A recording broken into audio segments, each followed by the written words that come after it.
my name is Dr. Melissa McCrory Hatcher. I have my PhD in English, specializing in children's literature, and I post monthly videos about children's books and homeschooling. We have been using Classical Conversations memory work in our homeschool since my son was 4 and he's 9 now. And I let the memory work kind of loosely guide our read aloud time and our independent reading. I'm not super rigid about it, but it does provide a nice guide for us. Now, if you know anything about CC, you will hear about the stick and sand approach that you just need the memory work for young kids, read lots of good books, do the math, you're done. I don't know a single human being who does that, particularly not an overachieving, overzealous homeschool mom. So I'm going to start with some of the supplementals we're going to be using for cycle 1 this year, although all of these choices, both for our group time and our independent time, would be applicable for all 3 cycles. First, our favorite resource, we've been all the way through this, is Story of the World. I have come up with a reading guide that I think we're going to use for our spine. It's in my Teachers Pay Teachers store. I've got a sample week if you want to look at that, where I've got geography, poetry, all kinds of things to go along with it. This would be my ideal. Now, my son, who has already been through it, was kind of meh about doing it again. I was getting some pushback, which I really wasn't expecting because he enjoyed it. My daughter, who is 5, I'm concerned the lessons are a little long for her. Less so in volume 1. They're broken up a bit better, but particularly as the volumes go along and she's on the young end, I'm concerned she may not sit through this. Also, I'm a bit concerned about how it's broken up with our co-op structure. So this is my ideal. That's what we're going to try. If it doesn't work, we're going to take a break. I have a backup plan and I'm kind of excited about it. I just found it and I think it might work. In my plans, I already have mapped out A Child Through Time, the book of children's history. And this is certainly enough for a kindergartner. So we're just going to go through the ancient period, which is this much of the book. So not a lot, but again, certainly enough for a kindergartner. If we want to stretch that out, I just found a brand new to me, so it might be brand new to you, history curriculum, The Curiosity Chronicles, Snapshots of Ancient History. I don't know if this would be a great fit for every family, but if you know my kids, I think this could be a really good fit for us. So it's written as a dialogue between Ted, who's the curious student, and Mona, who is kind of the teacher or the guide. There's a running timeline on the bottom of the page. There are color pictures. There are maps in every lesson. They're just as long as the Story of the World units, but because my son is kind of a born teacher himself, I think he would really enjoy he and I acting these out, reading them aloud for his younger sister. I think it would keep her more engaged than this. So I don't know. We're going to try a lesson of this and see how it works. I've actually pulled the coloring pages from the Story of the World activity guide to kind of pair with them to see if they would map out. They don't exactly. But yeah, I'm excited to maybe try this for our group time, and I will let you know if it's a good fit or not. If it's not, we will trudge through very slowly Story of the World. Also, for our group reading, Classical Conversations has started their own publishing company, because of course they did, called Copper Lodge Library. And they are putting out books that go with the cycles. They don't exactly match, but particularly for me this year, this is so important because we have so much on our plate this year. So I'm really excited about these. There are 3 books so far.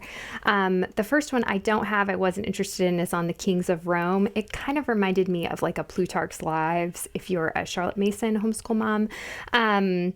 So again, just more like historical Roman figures. I have no interest in that. I didn't get that. That's kind of a history reader. These 2 I did get and I'm really excited about. So for science, There's Exploring Insects with Uncle Paul. The next one will be Exploring Space for cycle 2, I think, with Uncle Paul. This is really interesting because it's written kind of like a Victorian Regency novel almost. So there's 24 readings. There are color and black and white illustrations. They're very short. I don't think my kindergartner will have a problem sitting through these.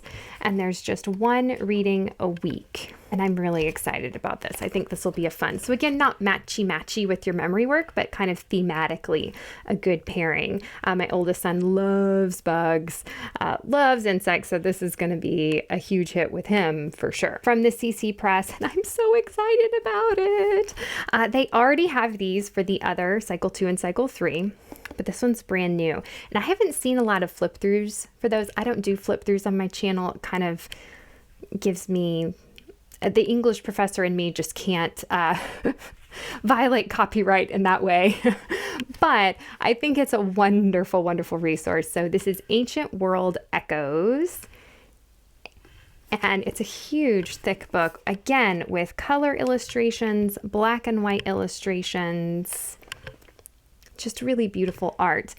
There are 3 readings per week. So there's 24 weeks mapped out for you, and there's 3 readings per week. So you could break them up and do one a day, however you like. Every week has a fable. Aesop's fables are broken up.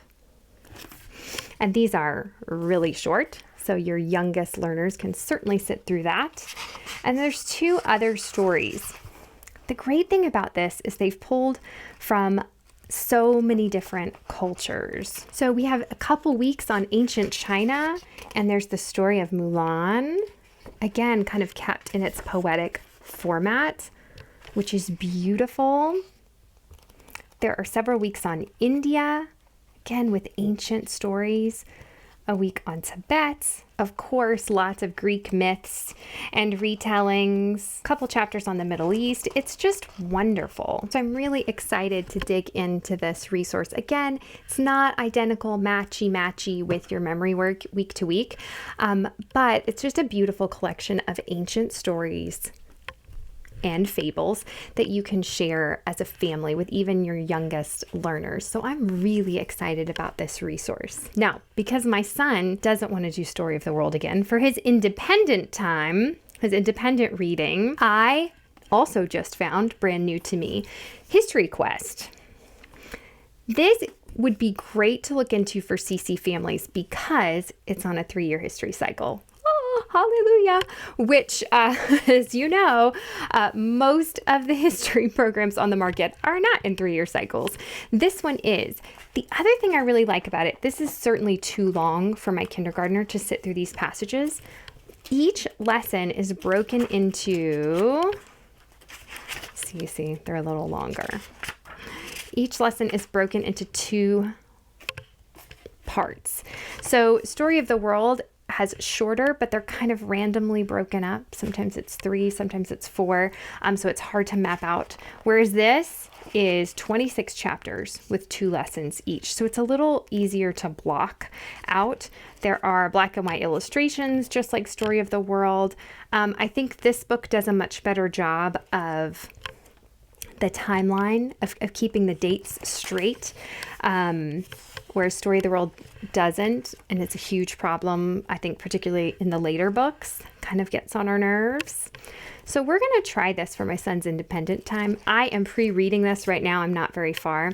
It is secular, so is Curiosity Chronicles. That's not a huge problem to us. They really stress diversity, both of them, particularly trying to include more women in the narrative of history, which I think is wonderful and beautiful and important. And as far as the secular thing, if that's a huge bother to you, just skip the introduction and then I think you'll be fine, right? If you're really into the young earth stuff, just skip that and you'll be fine. So I'm super excited. I'm enjoying the pre-read. I don't think it's better, or certainly not better written than Story of the World. They seem pretty similar to me so far, but I will let you know. So this would be for my 4th graders independent reading. My son does not enjoy fiction. that much, which is heartbreaking for the English professor in me, but he doesn't. So I have always looking for more nonfiction reads for him to enjoy. He loves science. And I just found The Story of Science by Joy Hakim. Oh my goodness, this is wonderful. The lessons, again, I'm pre-reading it. You can see my bookmark there. The lessons are so short, and it's just a walk through scientific discoveries in a timeline. Again, it is secular. That's kind of a selling point for me in science. But if that's a problem for you, you'd want to pre-read. And again, I think once you got past the beginning, you'll be fine. I haven't had any concerns. I've really enjoyed it. I think it's so well written. Wonderful maps, wonderful extensions. This is going to be a huge hit. There's also, speaking of extensions, has a whole science. This could be your whole science curriculum if you wanted. There are things you could get to go along with this that you would need to look up. So, Story of Science, Aristotle Leads the Way is the first installment. Beautifully written. Love it. So, these will be his independent reading for CC Cycle 1. So those are some of the additions we are making to CC Cycle 1 this year. I also have a whole nother video in my channel of how we are creating a Charlotte Mason plan for CC Cycle 1. So I hope this was a help to you. Thanks for listening, and stay tuned to my channel for more book recommendations in the future.